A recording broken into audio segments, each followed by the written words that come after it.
8 ساڵە بینای خوێندنگایەک لە سەدا 95 کارەکانی تەواو کراون و بەجێ هێڵدراوە. بیناکە دوانزە پۆلیە و لە ناحەی سەرقەڵای سربەقەزای کفریە. بەهۆی تەواو نەبوونیەوە خەریکە ئەوەیشی کراوە تێک دەچێت. زەختێکی زۆرمان لەسرە ئەمە قوتابیمان هەیە لە ئاوایەکان و لادەکانەوە لە سێجەژنیوە لە فەتاحومەرەوە لە بەکرەشەرەوە ئێمە لەو ئەوانەمان تێ بەڕاستی ینی تازەخۆن لەسەر مەکتەبمان دروست بوو ئێمە دوو داوامی تیاکەن ئەو مەکتەبە 460 سلمانەیە. ئەوە ڕاستی بێ کۆنی بینایەکەشمان کاریگەری زیاتر سەرکی لە سەرمان چونکە ئێمە پێویستمان بە ژووری داتاشۆی پێویستمان بە مختبەرە پێویستمان بە تاقیگەیە پێویستمان بە ژووری هونەری وەرش و پێویستمان بە گۆڕپانی مەکتەبەکەیە ئێمە لە هیچ مەرجێکی تەندروستیتیانێت تا ڕادەیەک بیناکەمان بە تەواتی ڕووخاوە.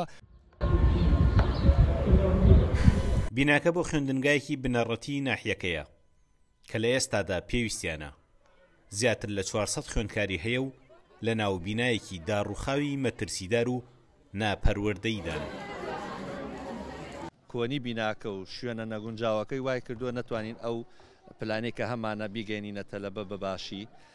هەرچەنێ هەوڵی خۆمان داوە ئێمە من ئەوە مەغزەنەکەمان کە مەغزەنی کتێب و ئەوانەیە دامان بڕیوە نیوە بە نیوە داتاشۆیەکم تیاداناوە بۆ مامۆساکان و بۆ خۆم. قەڵە باڵغا هەموو دیوارەکان درزی بردووە پۆلەکان پێداویستی تایبەتی نییە تاقیگەیەکمان نییە بۆ تێگەیشتن. هیوادارین حکوومەت هێرمی کوردستان شتێکمان بۆ بکات.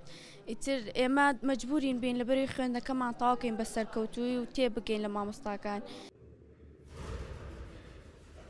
8 ساڵە داوا دەکرێت بینای خوێندنگەکە تەواو بکرێت، بەڵام بەهۆی خەرج نەکردنی پێشینەوە دەستی لێ نادرێت.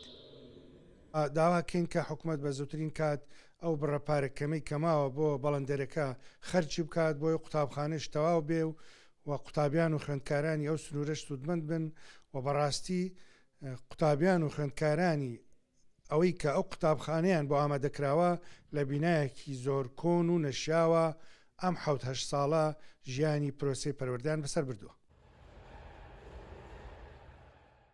تەواو نەکردنی ئەو بینایە لە کاتێکدایە خوێندکارانی ئەم خوێندنگایە ڕۆژانە بەهۆی قەرەباڵغی پۆل و نەبوونی پێداویستی سەردەم و نەشیاوی شوێنەکەیانەوە داد و بێدادیانە.